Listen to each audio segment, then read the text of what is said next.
안녕하세요. 명쾌한 최 원장입니다. 오늘은 최근 들어 재유행 가능성까지 언급되는 코로나 바이러스와 코로나 감염 후유증, 롱 코비드에 대한 이야기를 해보려고 합니다.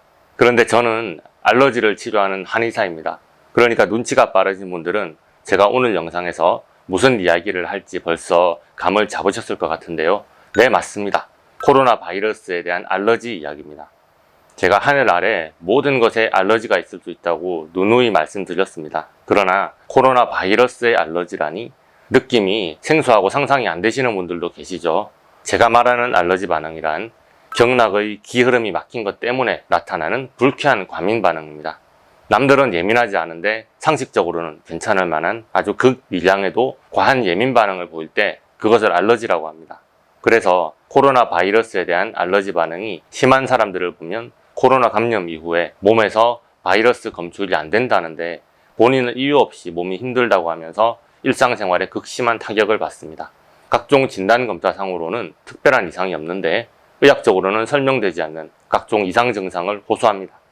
요즘에 오미크론 감염 후유증으로 만성두드러기나 아토피, 한포진 같은 피부 질환을 호소하시는 분들이 늘었는데요. 그냥 약국에서 판매되는 일반 항히스타민제 등을 복용하는 걸로 가라앉지 않는 수준이라면 오미크론 감염 이후에 아토피 체질로 바뀌었다고 하면 사소한 문제가 아닐 수도 있습니다. 제가 진료하는 상위 0.1%의 극심한 알러지 환자의 캐릭터는 그 정도가 아주 심각합니다. 브레인포그, 인지기능 저하, 기억력 감소, 기면증 등의 뇌 쪽의 알러지 반응, 그리고 신체의 통증, 이상 감각, 저림증, 통각 과민 등의 신경계 증상, 심장의 통증, 심계항진, 심근염, 심망염과 같은 심장의 이상 반응 등을 호소하는 경우도 많습니다. 여성분들에게는 생리불순, 극심한 생리통이나 부정출혈을 넘어서 자궁근종, 난소낭종 등의 자궁질환까지 나타나는 경우도 있습니다. 이유 없는 불안감을 호소하시다가 우울증이나 불면증, 더 나아가서 공황장애로까지 악화되는 케이스도 자주 보이고요. 그리고 며칠 전에도 비만세포 활성화 증후군인 MCAS 증상으로 문의를 하시고 치료를 시작하신 분이 계셨습니다. 비만세포는 외부 공격물질이 신체에 유입될 때 히스타민을 방출하는 세포입니다. 그런데 평소에도 비만세포가 활성화되어 있으니 세상 모든 것에 다 알러지가 있다고 할 정도로 알러지 반응이 극심하게 나타나게 됩니다. 이분은 콤베트를 뿌리고 1분 이내에 심장박동이 빨라지면서 몸의 진동을 느끼고 호흡 곤란을 호소하셨습니다. 쑥을 태우는 연기에도 자동차 배기가스를 맡아도 아스팔트를 새로 깐 도로를 지날 때도 소독약 차가 지나가도 화장실에서 방향제 냄새를 맡아도 드럼 세탁기에 세제를 넣다가도 호흡 곤란으로 생명의 위협을 받았습니다. 집에서도 산소호흡기를 끼고 계실 정도입니다.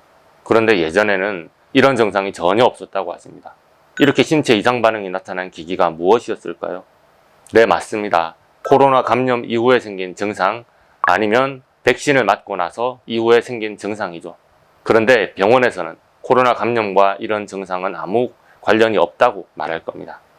2020년도 초에 한국에 코로나 바이러스가 유입되는 초기부터 제가 주장했던 것이 있습니다. 코비드19 같은 바이러스는 감염 후에 우리 몸의 면역계를 지속적으로 자극하여 자기 몸을 공격하는 자가 면역 질환을 일으킬 가능성이 있다고 말입니다. 백신 또한 코로나 바이러스의 항체를 만들도록 유도하는데 어떤 사람에게는 코로나 바이러스의 항체가 과도하게 만들어지게 되고 과도한 항체는 때로는 우리 몸의 정상 조직을 공격하는 경향이 생길 수 있습니다.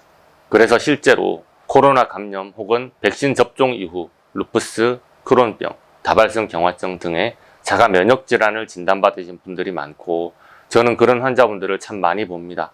코로나 감염과 코로나 백신 접종 이후에 엄청나게 많은 사람들이 알러지 증상을 호소하고 있습니다. 지금은 그저 불편하다, 컨디션이 안 좋다, 일상생활이 어렵다 정도 수준일지도 모르죠. 그러나 저는 코로나 팬데믹 이후에 10년이나 20년 후가 더 걱정이 됩니다. 알러지가 극심했던 상위 0.1%의 사람들에 대해서 코로나 감염 혹은 백신 접종 이후에 면역계가 지속적으로 자극을 받아서 자가 면역 질환으로 악화되는 경향성이 제 눈에는 제법 또렷하게 보입니다.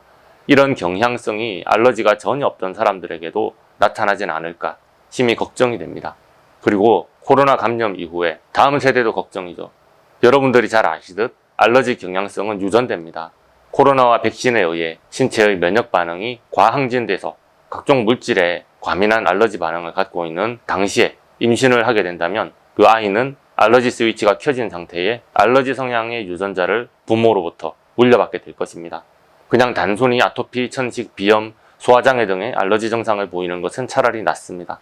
만약에 알러지가 뇌신경계를 자극해서 신경계의 불편한 반응을 유도한다면, 그리고 그것이 태어난 직후에 영유아기 때부터 계속 작용을 한다면 발달, 학습, 성장의 문제와 얼마든지 연관될 수 있거든요. 코로나 감염 그리고 백신 접종 이후 뭔가 심각하게 내 체질이 바뀌었다고 느끼시는 분이 있다면 단지 임시로 증상만 낮추는 대증요법에만 의존하지 마시길 바랍니다.